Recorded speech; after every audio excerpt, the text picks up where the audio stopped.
In 1052, the city of Isfahan falls to the Islamic Empire, so medicine and science are outlawed in Persia. This forces doctors to flee the city and seek a new home. Dr. Rob is currently on a ship with his pregnant wife Rebecca. They're traveling to England with their medical team and everyone celebrates when the island comes into view. Unfortunately, a vicious storm suddenly appears in the sky and causes the ship to lose control. While the crew tries to keep the vessel en route, Rebecca's water breaks, so Rob guides her through labor and soon a cute baby boy is born. Another moment of joy is interrupted when the ship crashes into the rocks. In the morning, the survivors wake up on a beach and explore the area to check for any injured friends and supplies. At least the book with all their medical knowledge is intact. Rob has managed to save his baby, but he can't find Rebecca anywhere. In the evening, the group makes camp, and Rob is still stuck in a depressive state. His friend Isaac thinks they should get going and Rob snaps, saying he wants to stay there until he finds Rebecca. Isaac snaps too, pointing out that Rebecca is dead and dozens of people have died for Rob's dream last night. Rob finally snaps out of it and the group starts traveling. Eventually, they reach London and tell the guards that they're here to talk to the medical guild. They're charged an extra toll for their camel and informed that Jewish and Muslim people must leave the city before sunset. As they walk down the street, Rob accidentally bumps into Weasel, a young thief who is running away from the man he robbed. After a short chase, the man captures him and dislocates his shoulder to get his purse back. Weasel collapses in pain, so Rob offers his help and easily puts his shoulder back in place. Then Weasel agrees to take them to the medical guild. While they walk around town, the group notices that people here still use old healing methods and most of them are very painful. There's a crazy man who believes he's a dog, so his partner asks Royal Dr. Leofric for help. However, Leofric kicks the crazy guy and says he belongs in the caves. At that moment, a crowd gathers at the square for an execution. 4 people are accused of being witches, but they're actually Celts, which is seen as anti-Christian. Weasel explains that the soldiers have been hunting pagans, but army leader Godwin isn't happy about it. When the stake is set on fire, the rope holding the prisoners burns and they manage to free themselves. As soon as they try to escape, the soldiers surround them and attack them. Duff fights back and steals a sword, creating an opening that allows him and his friends to run away. Afterward, Rob and Isaac get an audience with royal physicians Leofric and Hun. They want to share their knowledge and train new doctors. However, Hun explains that Hebrews can't practice medicine in the city and orders the soldiers to drag the duo out.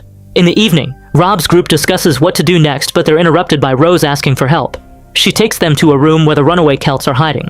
Duff has an infected leg and freaks out when he hears that they may need to amputate, but Rob takes a closer look and says he can cure it. While he applies a balm to the injury, the Celts explain that their villages are in danger, and all the killing of pagans started when the king married the current queen. She's always pregnant, yet her babies have never survived. Afterward, Morrigan tells Rob that he must let go of his grief and talks about the pain of the soul. Rob snaps, saying that he only believes in actual science and not superstitious mysteries. Morrigan makes him feel her heartbeat and explains that the softness of the human heart is part of healing too. Rob has the ability to tell if someone is dying by judging their heartbeats and confirms that Morrigan doesn't have much time left. She already knows this, so she wants to help him before she's gone. Morrigan mixes some special herbs and makes Rob smell the resulting smoke to put him in a trance. Then she guides him through a ritual that makes him have some visions. Death has grabbed his ship and Rob is underwater with a baby. Rebecca is holding his hand, but she's suddenly dragged away by Death. Rob snaps awake and has a breakdown as he finally comes to terms with Rebecca's death. At the castle, Hun does a checkup on Queen Mercia's pregnancy and informs her she'll have a boy. It's revealed that they're having an affair and the king is too old to have children, but Mercia has gotten him drunk to make him believe everything she says. At that moment, Hun is called to Godwin's quarters because his wife is very sick. Hun manages to calm her for now, however he doesn't think she'll make it. Godwin shakes Hun as he asks him to do something, but Hun swears there's nothing he can do. The next morning, the soldiers are looking for Celts to kill, but Rob refuses to kick Duff out of his quarters. His friends remind him that the guild doesn't allow them to work, but Rob thinks they can do it outside the city walls. Weasel finds them an abandoned building in ruins and everyone starts working on rebuilding it. Event Duff helps when he's feeling better. Soon they have a large number of people lining up outside their clinic waiting to be helped. They don't always have money to pay, but the doctors don't mind working for free. Rose brings clothes for the baby and starts getting close to Abu. One evening, Rob tries to write Morrigan's ritual in his book, but he can't remember all the details. Isaac is a little skeptical of such rituals, so Rob points out that many ancient cultures have stories about the soul healing the body. He didn't used to believe them either, but now that he's experienced the results, he thinks they must learn these techniques too. Sometime later, Rob sees a ship with strange people in the river. A merchant explains that those are people whose souls were taken by the devil, which means they're crazy. They're taken to the Caves of Mercy and they never come back. Meanwhile, Leofric complains because he's lost most of his clients to Rob's team. Hun thinks it's fine because their people always come back, but he falls silent when he hears that Rob's team is willing to work for free. Afterward, Hun goes to the clinic and pretends he's sorry for how he treated Rob the other day, claiming he's come to learn. Then Rob reveals that Godwin has brought his wife, who has been diagnosed with liquid in her lungs. The men hold her while Rob makes a cut in her chest and proceeds to drain her lungs. She immediately feels better because she can finally breathe again.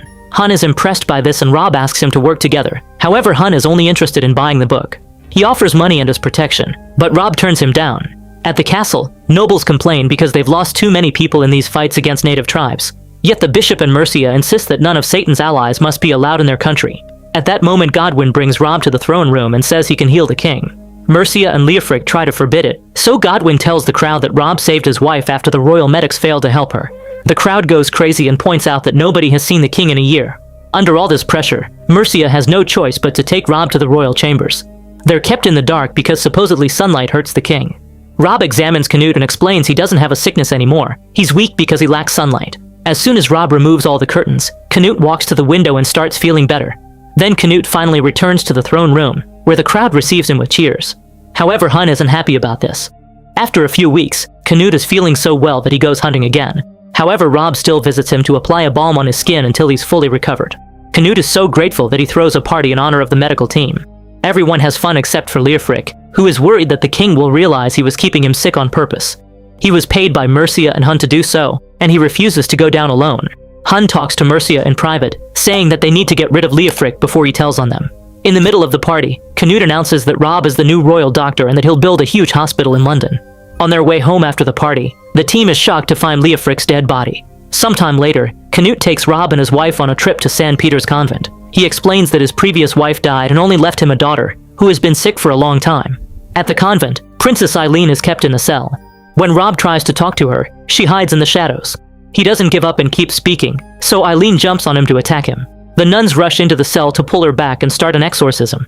Rob complains because Eileen is being treated like an animal and announces that they'll use his methods from now on. In the afternoon, Rob returns to the cell and discovers that Eileen is wearing a straitjacket. He immediately frees her and gives her an apple. Eileen threatens to throw it at him like she often does with the nuns, but she eats it instead. Then Rob shares the story of how he became a doctor to gain her trust. Eileen says that the devil is inside her and tells him to go, but he assures her that she doesn't and notices the drawings she's made on the wall. When he asks about them, Eileen starts trembling in fear, so Rob hugs her to calm her down. Later, Rob shows the copies he's made of Eileen's drawings.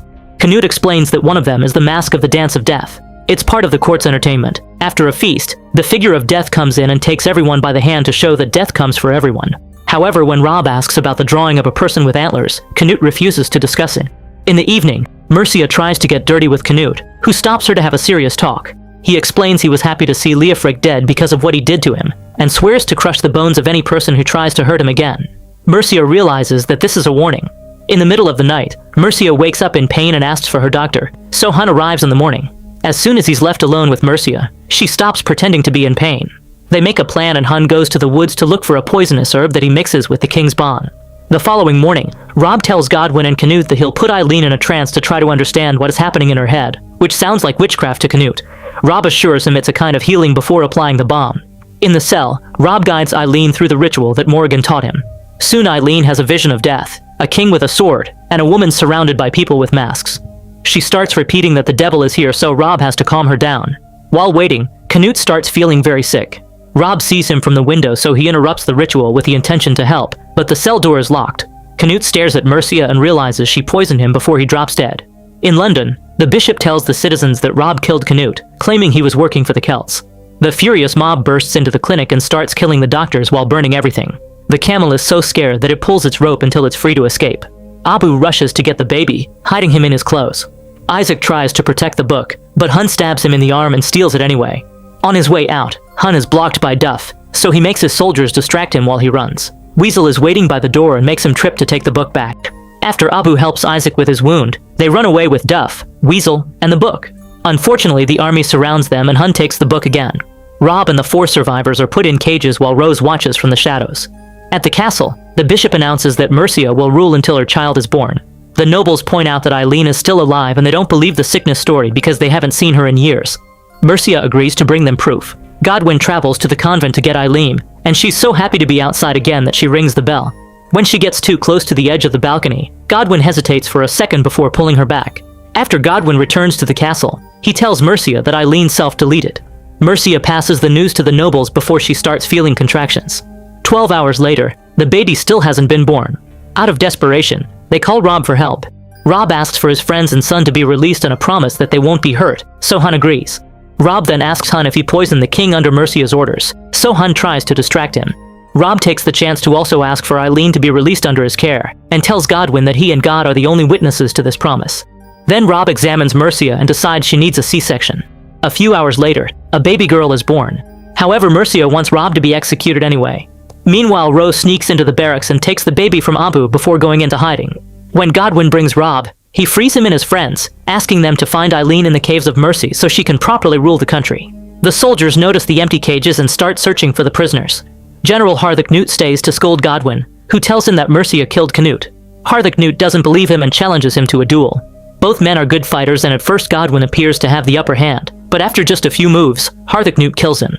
Sometime later, Abu tells Rob that Rose is willing to use her savings to pay for a ship to France. However, Rob won't go with them because he wants to find Eileen, saying that he must help this country so Rebecca's death will mean something. Weasel, Abu, and Duff decide to help him while Rose stays in a village with the baby and Isaac, who is still recovering. At the castle, Mercia is crowned after presenting the baby to the nobles. Harthacnut receives news of the team's trip. Eventually, Rob's group arrives at the Caves of Mercy. At first, the place appears empty, but when the group starts exploring, the crazy people come out of hiding. A woman gets ready to hit them with a rock, but Rob stops her with kindness.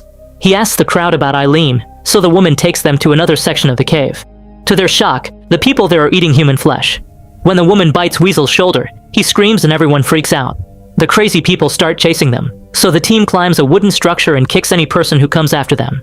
After some struggle, they run into another cave. Rob sees the man who acts like a dog and asks him about Eileen. The man makes him hold his leash and takes him further into the cave, where Eileen throws rocks at him. Rob approaches her carefully and she hugs him when she recognizes him. The team quickly takes her out of the cave and she feels better in the sunlight. Meanwhile, Harthacnut and his men arrive at the village and capture Rose, Isaac, and the baby. They're taken to the castle and Mercia threatens to kill the baby if they don't tell her where Ron is. Isaac explains that he's looking for the princess, but Mercia laughs because she still thinks Eileen is dead. Moments later, the team arrives at a Celtic village, only to find the place burning down. Duff helps an old couple dig a grave for their dead son while Rob asks about Morrigan. He learns that she's already left with the other refugees. When the elderly couple realizes that Eileen is the lost princess, they kneel for her. In London, Harthacnut tells Mercia that there are rumors of the Celtic villages coming together to fight because the princess is among them. Mercia thinks the rumors are false or that there's an imposter, but Harthacnut points out that the general population thinks that Mercia shouldn't be queen. A furious Mercia decides she has to end the rumors herself. In the meantime, Hun studies the book, but he can't understand it. He asks Mercia to spare Isaac's life so he can teach him how to read the book, desperate to be the best doctor in the world. Mercia calls him pathetic and says that the prisoners will be executed tomorrow. That night, Hun takes Isaac, Rose, and the baby out of the cell and takes them to the city borders. He gives them back the book, asking them to save this valuable knowledge. After the group escapes the city, Hun gets into a bathtub and covers himself with Canute's bomb. When Mercia finds him, she cries as she watches him die. Sometime later, the heroes arrive at a Celtic town and everyone is happy to welcome the princess. Morrigan is sick in bed, but Rob asks her to heal Eileen anyway, saying he doesn't know enough to do it. Morrigan asks him to take her to the temple so she can ask the goddess for one last voyage. The locals prepare a stretcher and carry Morrigan together. However, she ends up dying on the way to the temple. Eileen asks Rob to heal her, certain that they can achieve it together. The Celts help Rob start the ritual. After seeing death again, Eileen recovers a memory. As a child, Eileen was enjoying her father's party, and during the dance of death her mysterious friend took her to see her mother. Eileen found her mom in the middle of a naughty-looking ritual, and her friend asked her to tell her father. When Eileen informed Canute of what she saw, he killed her mother and all the people from the ritual. Eileen didn't want to see the massacre, but her friend forced her to. This friend told her that Celts were evil and that Eileen had their devil blood. After lots of struggle, Eileen manages to remember that the friend was Mercia. In the present, Eileen wakes up feeling better. She explains her mother was Celtic. She'd been in a fertility ceremony because she wanted to give the king a son, and the man with the horns was a druid. Mercia made Canute believe that his wife was unfaithful and he killed her for it. At that moment, Mercia arrives with her troops to invade the Celtic town. After shooting arrows on fire to kill a few people and light up the place, the soldiers advance while the locals rush to block the door. Rob tries to stop Eileen from joining the fight, but she says this is a new beginning and leaves anyway. The soldiers burst into the town and a vicious battle immediately begins.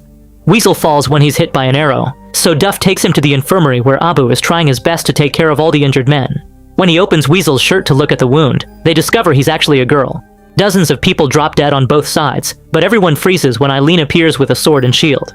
Mercia tells her men to kill the imposter, but nobody moves. Then Eileen shares what Mercia did to her parents and announces she's here to claim the throne in the name of peace as both Celt and Christian. The crowd kneels as Eileen reminds everyone that her parents married precisely to unite both cultures, and even Harthacnut and the bishop decide to accept her as the true queen.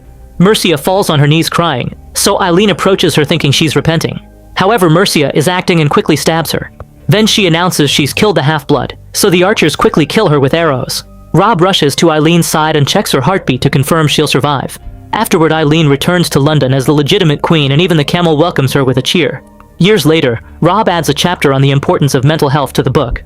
When Eileen visits him, she shares that she's engaged to a man from the West to create an alliance with the Saxon families. However, it's not what her heart wants.